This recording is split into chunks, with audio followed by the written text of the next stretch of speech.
ஆண்டவராகிய இயேசு கிறிஸ்துவின் ஈடு இணையற்ற நாமத்திலே உங்கள் அனைவரையும் அன்போடு வாழ்த்துகிறேன். சமாதானத்தின் தேவன் உங்கள் ஒவ்வொருவருக்கும் சமாதானத்தை அருளுவாராக. உலகத்தில் எந்த பாகத்திலிருந்து திருப்புமுனை நிகழ்ச்சியை நீங்கள் பார்த்து கொண்டிருந்தாலும் கேட்டுக்கொண்டிருந்தாலும் சமாதானத்தின் தேவன் உங்களை பாதுகாத்து சமாதானத்தை உங்கள் வாழ்விலும் குடும்பத்திலும் உங்களுக்கு அருள்வாராக. ஹோப் சேனல் குடும்பத்திற்காக நீங்கள் கொடுக்கக்கூடிய ஆதரவுக்கு நான் நன்றியை தெரிவித்துக் கொள்கிறேன். எங்களுக்காக நீங்கள் ஜெபிப்பதற்காக நன்றி. இந்த நாளிலுமாக நாம் ஒரு அற்புதமான சாட்சியை கேட்க இருக்கிறோம். கடந்த வாரத்திலுமாக சகோதரி ஜெசிந்தா டேவிட் கோவில் பிள்ளை, சகோதரி இந்திரா ஆண்டனி கோவில் பிள்ளை அவர்கள் வாழ்வில் தேவன் எவ்வளவு அற்புதமாக நடத்தி வந்தார். கடந்து வந்த பாதையில், நடந்து வந்த பாதையில் தேவன் எவ்வளவு நல்லவராக இருக்கிறார். உங்கள் வாழ்க்கையிலையும் தேவன் இப்படி நிறைய காரியங்களை செய்திருக்கலாம்.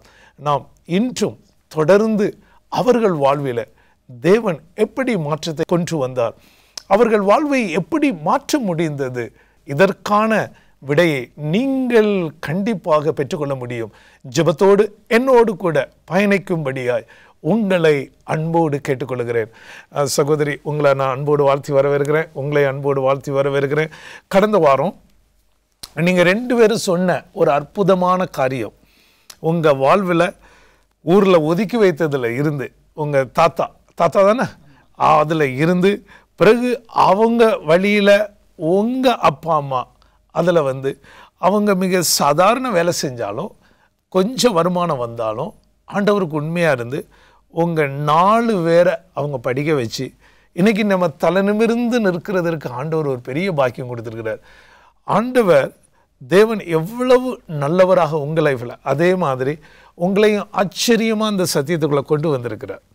கொண்டு வந்து உங்கள் மாமா மகன் அவங்க மூலமாக இந்த சத்தியத்துக்குள்ளே கொண்டு வந்திருக்கிறார். அதில் நீங்கள் ஒரு காரியம் சொன்னீங்க, அது எனக்கு நான் இது வரைக்கும் இப்போது அதை சரியாக நான் அது எனக்கு ஒரு ஆச்சரியமாக இருந்தது. அதாவது இப்போது பொதுவாக இப்போ இவங்க சொன்னாங்க 7th டே அப்படின்னா, 7th டே அப்படின்னா சனிக்கிழமை சர்ச்சுக்கு போவோம் அப்படின்னு. அப்போ சனிக்கிழமை சர்ச்சுக்கு போனோன்னா வெள்ளிக்கிழமை சாயந்தரம் இருந்து சூரிய அஸ்தமிக்கிறதுலேருந்து சூரிய அஸ்தமிக்கிற வரைக்கும். அப்போது இப்போ நீங்கள் ஞாயிற்றுக்கிழமை சர்ச்சுக்கு போவீங்க நீங்கள்.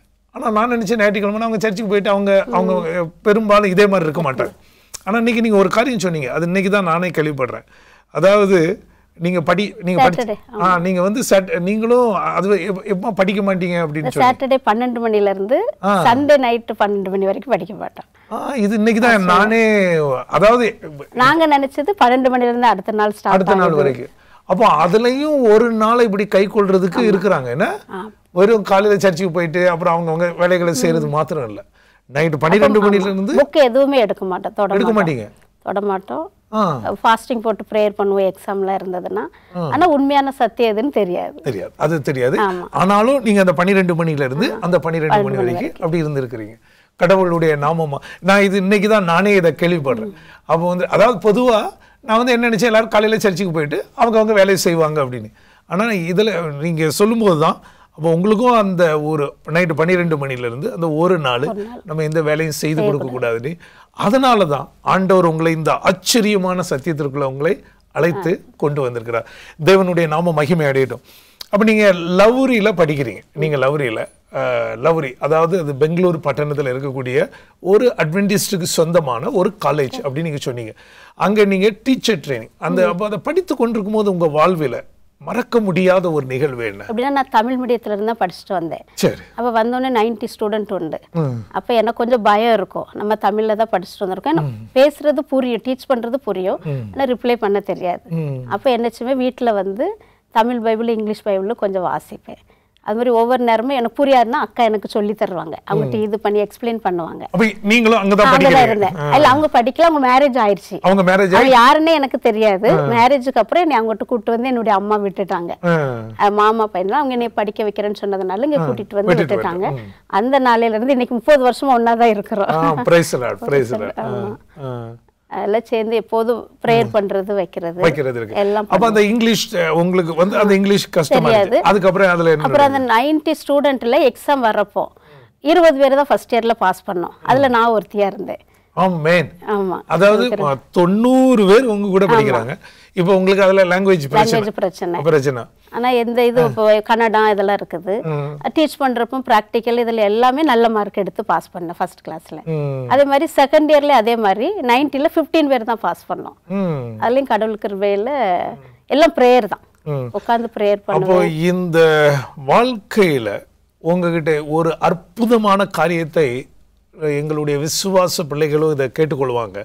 உங்க லைஃப்ல இப்ப இதுல லாங்குவேஜ் பிரச்சனை இருக்கு, புது இடம், நமக்கு அந்த இடம் ஒரு மாதிரி இப்ப எப்படியும் ஒரு நீங்க இருந்த ஊர்ல இருந்து நீங்க இப்ப எந்த ஊர்ல இருந்து அங்க போயிருக்கீங்க? உக்கிரமன் கோட்டைன்னு சொல்லிட்டு திருநெல்வேலி மாவட்டத்துல திருநெல்வேலியில இருந்து அது வந்து கிராமத்துல இருந்து அது ஒரு மெட்ரோ சிட்டி பெங்களூர்.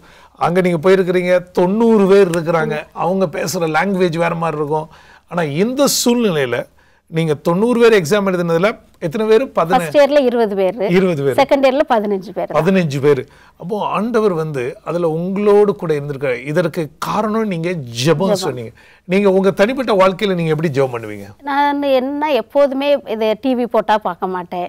அப்படி ரொம்ப பக்தியா இருப்பேன் சொன்னா அப்புறம் 7:30 வந்ததுக்கு அப்புறம் சாட்டர்டே மட்டும் நம்ம வொர்ஷிப் பண்ணணும்னு சொல்லிட்டு அந்த ஒரு எண்ணம் எனக்கு இருந்தது. அதனால அதேபடி ஃபாலோ பண்ணுனேன். ஆனாலும் என்ன சின்ன சாபிஸ்குள்ள ரொம்ப அட்டன் பண்ண மாட்டேன். போவேன். ஆனா அந்த அளவுக்கு வரல. போக போக அப்புறம் எனக்கு வந்து தெரிஞ்சிருச்சு. ஆனா நான் பைபிள் நிறைய வசனங்கள் வாசிப்பேன், மனப்பாடம் பண்ணுவோம், எல்லாமே பண்ணுவேன். ஆனா வந்து புரிஞ்சு படிக்க மாட்டேன். மனப்பாடம் பண்றது நிறைய வசனங்களை வந்து அது கடவுள் கிருபையினால நிறைய வசனங்கள் மனப்பாடம், ஒவ்வொரு அதிகாரம் நிறைய எபேசியர்ல 3 அதிகாரம் மனப்பாடம் பண்ணியிருக்கிறேன். சாம்ஸ்ல இது சங்கீதத்துல நான் நிறைய 1, 3, 5 அதிகாரம் வரைக்கும் தெரியும். அப்புறம் 24, 91, 100 அப்படி நிறைய வசனங்கள் வந்து டைம் கிடைக்கிறப்பல 51 என் வாழ்க்கையில ரொம்ப சங்கீதம் 51 வந்து எப்போது வாசிப்பேன். எங்கேயாவது எனக்கு எக்ஸாம் எழுத போறப்ப கூட அந்த வசனத்தை அந்த இதை வாசித்து பிரேயர் பண்ணிட்டு அப்புறம் தான் போய் எக்ஸாம் எழுதலாம் போவீங்க. மிக ஒரு அற்புதமான ஒரு காரியம். சங்கீதம் 50:15 இருக்குதுல்ல, அதுல ஆபத்து காலத்தில் என்னை நோக்கி கூப்பிடு, நான் உன்னை விடுவிப்பேன், நீ என்னை மகிமைப்படுத்துவாய். மிக அற்புதமா நீங்க சொன்னீங்க. கிறிஸ்துவுக்குள் பிரியமான தேவனுடைய பிள்ளைகளே, சற்று காத்திருங்கள். மீண்டும் உங்களை சந்திக்கிறேன். மீண்டும் நாம் திருப்பு முனை நிகழ்ச்சிகளை கடந்து செல்கிறோம். ஜெபத்தோடு என்னோடு கூட பயணிக்கும்படியாய் உங்களை நான் அன்போடு அழைக்கிறேன். அப்போ நீங்க சகோதரி ஜெசிந்தா நீங்க சொன்னீங்க, அதாவது ஸ்பைசர் காலேஜில் உங்களுக்கு இந்த ஏஷியன் எய்ட் இருந்துச்சு, அது திடீர்னு நின்றுடுச்சு. அப்போ அந்த நேரத்தில் உங்களுக்கு உங்கள் நண்பர்கள் ஒரு ஆலோசனை கொடுக்குறாங்க. அற்புதமாக ஒரு கடிதம் எழுதி அந்த ரிக்வஸ்ட் கொடுக்குறீங்க, அப்ளிகேஷன் கொடுக்குறீங்க. கடவுள் நீங்கள் உங்களுக்கு அதாவது அவநம்பிக்கும் போது நம்ம எதுவுமே இது நடக்குமா நடக்காதான்னு நம்ம பொதுவாக யோசிப்போம்.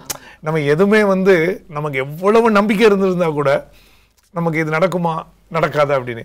ஆனால் கடவுள் உங்களுக்கு அற்புதமாக அந்த காரியத்தை செஞ்சார். பிறகு உங்கள் லைஃப்பில் என்ன நடந்தது? அப்புறம் கொஞ்சம் கொஞ்சமாக கோர்ஸ் எல்லாம் கொஞ்சம் ஆக்சுவலாக நான் எப்படின்னா, நான் எலிமெண்ட்ரி எஜுகேஷன் எடுத்தேன். ஆனாலும் அந்த கோர்ஸ் எல்லாம் கரெக்டாக எடுக்க தெரியல எனக்கு. ஒவ்வொருத்தரும் ஆக்சுவலாக அது 4 வருஷத்தில் முடிச்சுட்டு போகக்கூடிய படிப்பு. அப்போ எனக்கு கரெக்டாக அந்த எலிமெண்ட்ரி எஜுகேஷன் எங்களுக்கு வந்து எக்ஸ்ட்ரா 4 சப்ஜெக்ட் எடுக்கணும். சயின்ஸு, மேக்ஸு, இங்கிலீஷ், அது தனியாக எலிமெண்ட்ரின்றதுனால அதை எடுக்கணும். அப்படி அதாவது இப்போ நம்ம காலேஜ் மாதிரி சும்மா போனோம் படித்தோம் அப்படின்னு இது கோர்ஸை எடுத்து கோர்ஸ் நம்ம பார்த்து எடுக்கணும். டைமிங்கும் அதுக்கு மாதிரி இருக்கணும். நாங்கள் ஒர்க்கர்ஸ் சைல்டு அப்படின்றதுனால எங்களுக்கு வந்து எக்ஸ்ட்ரா கொஞ்சம் ஹவர்ஸ் கிடைக்கும். 2 hours தான் ஒர்க்கிங், மீதி எல்லாம் எங்களுக்கு படிக்க முடியும். அது கடவுளுடைய சித்தத்தினால அப்படி வந்துச்சு. அந்த கோர்ஸ் எடுக்க தெரியாம கொஞ்சம் முழிச்சுக்கிட்டு இருந்தேன். அப்போ ஃப்ரெண்ட்ஸ் எல்லார்ட்டையும் கேட்டேன், டீச்சர்ஸ்டையும் கேட்டேன். நான் தவறா கோர்ஸ் எடுத்துட்டேன். ஒரு சில கோர்ஸ் வந்து தியாலஜி வந்து நான் எடுக்கக்கூடாதது தெரியாம எடுத்து அதுல ஒரு 6 month எனக்கு வேஸ்ட் ஆச்சு. அப்போ ஃப்ரெண்ட்ஸ் எல்லாட்டையும் எதை எடுக்கலாம், எதை எடுத்தால் நான் கரெக்டாக போக முடியும் அப்படின்னு சொல்லிட்டு டீச்சர்ஸ்டையும் கேட்டேன். அவங்க எல்லோரும் எனக்கு உதவி செஞ்சாங்க. கோர்ஸை கரெக்டாக எடுக்க முடிஞ்சு ஒழுங்காக படிக்கவும் முடிஞ்சிச்சு என்னால். எங்களுக்கு வந்து நாங்கள் படிக்கிற காலத்தில் ஃபாரினர்ஸ் நிறையா இருந்தாங்க. அவங்க வந்து நிறைய பிள்ளைங்களுக்கு ஹெல்ப் பண்ணுவாங்க. அது ஸ்பெஷலாக எங்கள் டிபார்ட்மெண்ட்டில் ஃபாரினர்ஸ் உண்டு. அப்போது எல்லாரும் சேர்ந்து அவங்க செஞ்ச உதவி, எங்களுக்கு வந்து டீச்சிங் நிறைய உண்டு. அந்த இதுலேயும் நிறைய எங்களுக்கு ஹெல்ப் பண்ணாங்க. நான் எங்கள் டிபார்ட்மெண்ட்லேயே வேலை செஞ்சதுனால ஸ்பைசர் காலேஜில் படிக்கும்போது அவங்கவுங்க டிபார்ட்மெண்ட்டில் இத்தனை ஹவர்ஸ் நம்ம கம்ப்ளீட் பண்ணியிருக்கணும். அப்போ எங்கள் டிபார்ட்மெண்ட்டில் வேலை செஞ்சதுனால எனக்கு இன்னும் அதிகம் படிக்க முடிஞ்சிச்சு. எனக்கு டைம் கிடச்சிச்சு, கோர்ஸ் பார்த்து படிக்க முடிஞ்சிச்சு. டீச்சர்ஸ் கூட இருந்தாங்க, நிறைய உதவி செஞ்சாங்க. ஏன்னா நம்ம வந்து ஒரு எஜுகேட்டட் ஃபேமிலியிலேருந்து வரலை. நாங்கள் வந்து படிக்காத பெற்றோருக்கு பிறந்த பிள்ளைங்கன்றனால நாங்கள் தான் எல்லாம் தெரிஞ்சு வரணும். அப்போது அவங்க எல்லாம் எங்களுக்கு உதவி செஞ்சாங்க. ஸ்பைசரில் நிறைய எல்லா டீச்சர்ஸுமே ரொம்ப ஹெல்ப்ஃபுல்லாக இருந்தாங்க. ஃப்ரெண்ட்ஸும் அதே மாதிரி ரொம்ப ஹெல்ப்ஃபுல்லாக இருந்து அந்த கோர்ஸை முடிக்கிறதுக்கு எனக்கு உதவி செஞ்சாங்க. மிக ஒரு அற்புதமான காரியம் நீங்கள் சொல்கிறது, மிக ஒரு அற்புதமான ஒரு காரியம். கடவுள் வந்து சில நேரத்தில் நமக்கு எவ்வளவு அணுகிறம் இருந்தாலும் அதை நம்ம ஞானமாக செய்கிறது ஒரு பெரிய ஆசீர்வாதமாக இருக்கும் என்பதில் சொந்தங்களை. நீங்கள் உங்கள் சாட்சியில் நீங்கள் சொன்னீங்க, அதாவது நீங்கள் ஜெபம் பண்ணுவீங்க, வசனங்களை மனப்பாடம் பண்ணுவீங்க, தேவனுடைய வாக்கு தத்துவம். இப்போ நீங்கள் உதாரணமாக சொன்னீங்க சங்கீதம் 50:15, ஆபத்து நாளிலே கர்த்தரை நோக்கி கூப்பிடு, அப்பொழுது நான் உனக்கு செவி கொடுப்பேன், நீ என்னை மகிமைப்படுத்துவாய். இப்போ நீங்கள் இன்னொரு காரியமும் சொன்னீங்க, அது மிக ஒரு முக்கியமான காரியம். அதாவது டிவி அதிகமாக அந்த சின்ன வயசுலேயே, வாலிப வயசில் நீங்கள் டிவி பார்க்க மாட்டீங்க அப்படின்னு. ஏன்னா இப்போ இன்று நிறையா உங்களுடைய ஆலோசனை என்ன? இன்றைக்கி நிறைய டிவி பார்க்குறவங்க நிறைய நேரம் இன்றைக்கி டிவி அதிகமாக யாரும் பார்க்குறதில்ல. இப்போ வந்து செல்ஃபோனுக்கு எல்லோரும் என்ன ஆகிட்டாங்க, ஷிஃப்ட் ஆகிட்டாங்க. இப்போ டிவி பார்க்குறவங்களும் இன்றைக்கி இருக்கிறாங்க நிறைய பேர். ஆனால் எப்படியும் 50-50 ஆயிடுச்சு. செல்ஃபோனை பார்க்குற ஒரு குரூப்பு, கொஞ்ச நேரம் வீட்டில் இருக்கும்போது டிவியை பார்க்குறாங்க, அப்புறம் வண்டியில் ஏறிட்டா செல்ஃபோனை ஆரம்பிச்சிடறாங்க. இப்போ வந்து அப்போ டபுள் டியூட்டி மாதிரி ஆயிடுது. ஸோ இவ்வளவு ஒரு அடிமை இன்னைக்கு உலகம் பெரியவங்கள்லேருந்து சின்னவங்க வரைக்கும் இருக்கிறாங்க. அப்போ நீங்கள் எப்படி டிவி பார்க்க முடியாமல் இருந்துச்சு உங்கள் வாலிப வயதில்? நான் என்ன நினச்சேன்னா, நம்ம அதை பார்த்தோன்னா இந்த பாவத்துக்குள்ளே போயிடுவோம், அப்போ கடவுளுக்குள்ளே இருக்க மாட்டோம். அதனால படம் எதுவுமே பார்த்தது கிடையாது. ஆமா, நீங்க படம் பார்த்ததே கிடையாது. ஆனா கொஞ்ச நாள் கழிச்சு, அப்படின்னா மேரேஜுக்கு அப்புறம் வந்து டைம் போகாது, அதனால சீரியல் கொஞ்சம் பார்ப்பேன். அது ஒரு சில நாட்கள் அப்புறம் என்னுடைய வீட்டுக்காரர் இறந்துட்டாங்க. இறந்ததுக்கு அப்புறம் அதையும் விட்டுட்டோம் பார்க்கறது. மிக ஒரு அற்புதமான ஒரு காரியம். இன்று இந்த நிகழ்ச்சியை பார்த்து கொண்டிருக்கூடிய வாலிப பிள்ளைகள், பெரியவங்க, நிறைய நேரம் நம்ம அதிகமான நேரம் டிவியில், செல்ஃபோனில் இப்படி நேரத்தை நம்ம பயன்படுத்திக்கிட்டோம். இப்போ வந்து அதில் நிறைய நல்ல காரியங்கள் இருக்கலாம். ஆனால் ஒருவேளை நல்ல காரியம் இருக்குன்னு நம்ம ரொம்ப நேரம் அதில் இருக்கக்கூடாது. நிச்சயமாக இது ஒவ்வொரு பிள்ளைகளும் இதை அறிந்து கொள்ளக்கூடிய காரியமாக இருக்கிறது. அப்போது இன்றைக்கி உங்கள் லைஃப்பில் நீங்கள் இன்றைக்கி நினச்சி பார்க்கும்போது, அந்த வாலிப வயதுலையும் நம்ம டிவி பார்க்கக்கூடாது, சினிமா பார்க்கக்கூடாது அப்படிங்கிற ஒரு அற்புதமான ஒரு உறுதிமொழியை நீங்கள் ஹாஸ்டலில் படிச்சிருந்தா கூட, நீங்கள் ஹாஸ்டல்னா அது வீடு பக்கத்தில் இருக்குமா, இல்லை 1.5 கிலோமீட்டர், ஆனாலும் அந்த ஒரு அற்புதமான ஒரு பக்குவத்துக்குள்ளாக தேவன் உங்களை வழி நடத்தி இருக்கிறார். தேவன் உங்களை பிறகு உங்கள் வாழ்க்கையில் என்ன நடந்தது? அப்புறம் நான் இங்கே இது டீச்சர் ட்ரைனிங் முடிச்சதுக்கு அப்புறம் வந்து பூனேக்கு என்ரிச்மெண்ட் பண்ணுறதுக்கு என்னை கல்யாணம், பூனாக்கு என்னை கல்யாணம் போகிற என்னுடைய வீட்டுக்காரர் தான் என்னை அங்கே அப்போ கல்யாணம் ஆகலை, என்னை பூனேக்கு கூட்டிகிட்டு வந்தாங்க.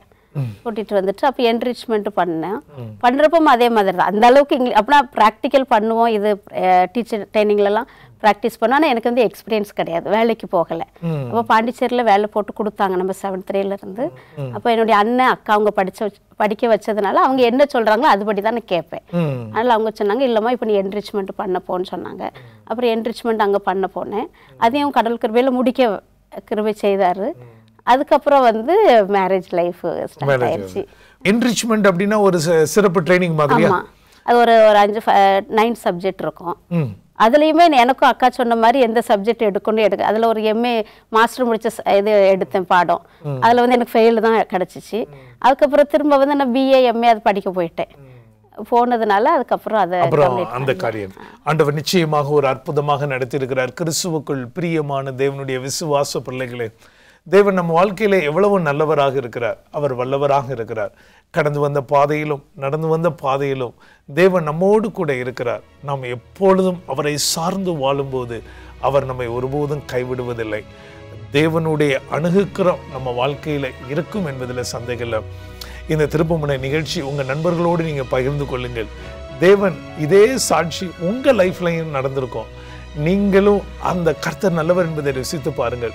நாம் தொடர்ந்து இந்த அற்புதமான நிகழ்ச்சியை கேட்க போகிறோம். சற்று காத்திருங்கள். மீண்டுமாய் நாம் திருப்புமுனை நிகழ்ச்சிக்குள்ளே கடந்து செல்கிறோம். ஆண்டவர் நிச்சயமாக இந்த நாளில் இந்த நிகழ்ச்சி உங்கள் வாழ்வில் ஒரு பெரிய ஆசீர்வாதத்தை கொடுக்கும் என்று நான் விசுவாசிக்கிறேன். மீண்டுமாய் நீங்கள் சொல்லக்கூடிய 2 பேரும் சொல்லக்கூடிய அற்புதமான நிகழ்வுகளும் உங்கள் வாழ்க்கையில் நடந்த காரியங்களும் உங்கள் வாழ்க்கையின் அடிப்படை தத்துவங்களும் அநேகருக்கு ஆசீர்வாதமாக இருக்குது என்று நான் விசுவாசிக்கிறேன். அப்போ நீங்கள் ஸ்பைசர் காலேஜில் படிச்சுட்டு இருக்கிறீங்க. பிறகு உங்கள் வாழ்க்கையில் அதற்கு அடுத்த கட்டம் எதை நீங்கள் சொல்ல விரும்புகிறீங்க? ஸ்பைசர் காலேஜில் நான் நல்லபடியாக படித்து முடிக்க தேவன் எனக்கு உதவி செஞ்சார். நிறைய ஜெபமும் பண்ணினேன் காலேஜை முடிக்கிறதுக்கு. நல்லபடியாக முடித்ததுக்கு அப்புறம் எங்களுக்கு திருமணம் நடந்துச்சு. டாக்டர் டேவிட் கோயில் பிள்ளை அவங்கள சந்திச்சு அவங்கள தான் திருமணம். அவங்க உறவினரா? இல்லைங்க, அவங்க ஆக்சுவலாக அவங்க வந்து என்னோட பிரதரும் என்னோட கசின் பிரதர் மூலியமா எனக்கு அவங்கள ஸ்கூல்ல படிக்கிற காலத்துல இருந்தே தெரியும். ஆனாலும் அந்த வேற மற்றபடி உறவினர் கிடையாது. என்னோட பிரதர் அண்ணன் மூலியமா, அண்ணனும் கசின் பிரதர். அவங்க ஊர் சத்திரப்பட்டி, திருநெல்வேலியில கயத்தார் பக்கத்துல ஒரு கிராமம் சத்திரப்பட்டி. அவங்களுடைய கதையை சொல்லணும்னா அது ஒரு பெரிய கதை. அது நான் அப்புறமா அவங்க கதையை சொல்றேன். அவங்கள சந்திக்கிற வாய்ப்பு வந்துச்சு. குடிகாட்டுல இருந்தே குடியாடு இடி தாமஸ் ஸ்கூல்ல இருந்தே அவங்கள அறிமுகம் எனக்கு. ஆனா அதுக்கப்புறம் ஸ்பைசர்ல அவங்களும் ஜாயின் பண்ணாங்க. நாங்க சேர்ந்து தான் படித்தோம். அவங்க படித்ததும் ஒரு பெரிய கதை, அது நான் சொல்கிறேன். அப்புறம் எங்கள் திருமணம் நடந்துச்சு. திருமணத்துக்கு அப்புறம் நான் லௌரியில் எனக்கு வேலை போட்டு கொடுத்தாங்க. அவங்க அங்கே ப்ரெஸ்ஸில் மேனேஜராக வேலை செஞ்சாங்க. நான் ஸ்கூலில் டீச்சராக வேலை செஞ்சுட்டு இருந்தேன். அந்த டீச்சர் வேலை எனக்கு விருப்பப்பட்ட வேலை. குழந்தைங்க ரொம்ப பிடிக்கும், அதனால அங்கே வேலை செஞ்சு. இப்போ நீங்கள் முதல்ல சொன்னீங்க உங்களுக்கு குழந்தை, அதாவது இந்த சில்ட்ரன், அதாவது நம்ம ஸ்கூலில் டீச்சராக இருக்கிறது உங்களுடைய ஒரு பெரிய அம்மா உங்களை நர்ஸ் ஆகணுன்ட்டு இருந்தாங்க. ஆனால் நீங்கள் டீச்சர் ஆகுன்றது. அப்போ நீங்கள் முதல்ல டீச்சர் ஆகும்போது உங்களுக்கு லைஃப்பில் உங்களுக்கு எப்படி இருந்திருக்கும்? எனக்கு குழந்தைங்கன்னா ரொம்ப பிடிக்குன்ற ஒரு மெயின் காரணம். முதலாவது டீச்சராக போகும்போது குழந்தைங்களுக்கு செகண்ட் ஸ்டாண்டர்ட் தான் நான் டீச் பண்ணிக்கிட்டு இருந்தேன்.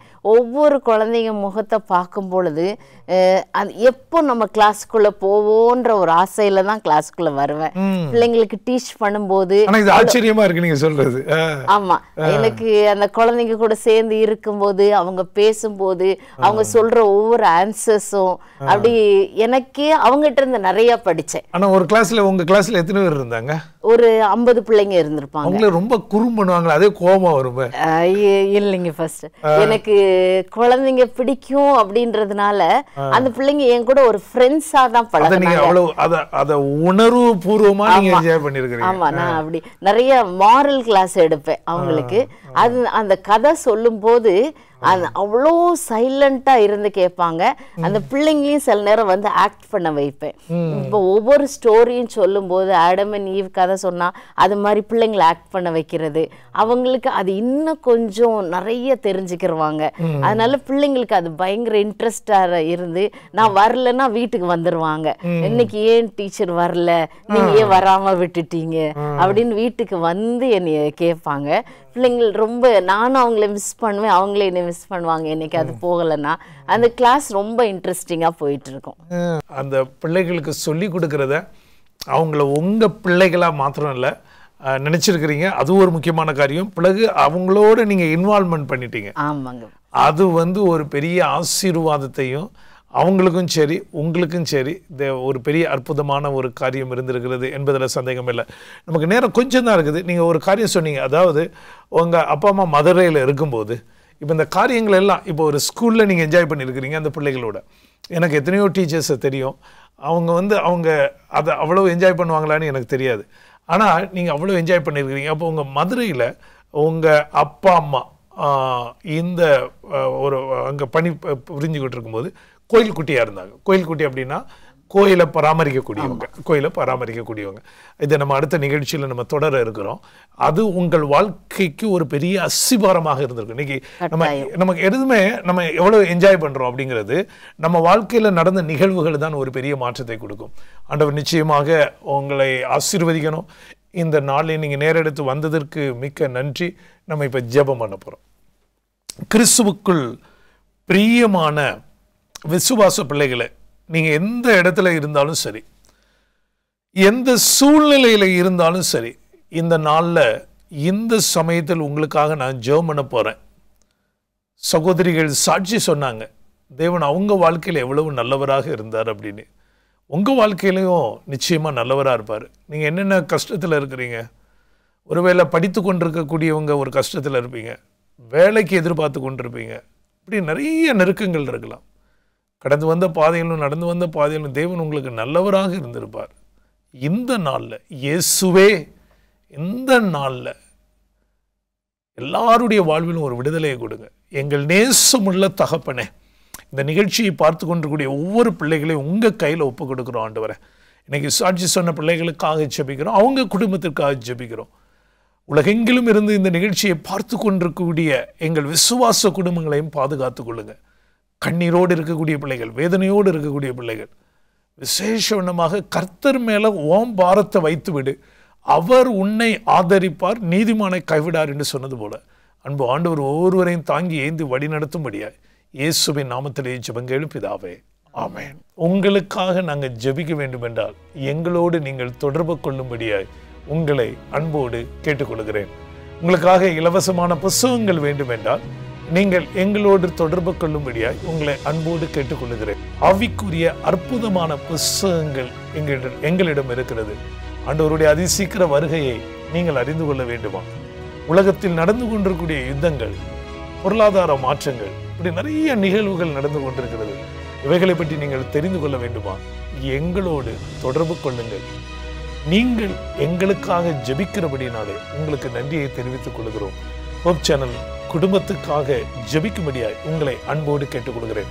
365 நாட்களும், வாரத்தின் 7 நாட்களும், 24 மணி நேரமும் ஆண்டவருடைய அன்பை, அவருடைய அதிசீக்கிர வருகையை இந்த உலகத்திற்கு சொல்லிக் கொண்டிருக்கிறோம். எங்களுக்காக ஜெபியுங்கள். உங்களுக்காக நாங்கள் ஜெபிக்கிறோம். மாரநாதா.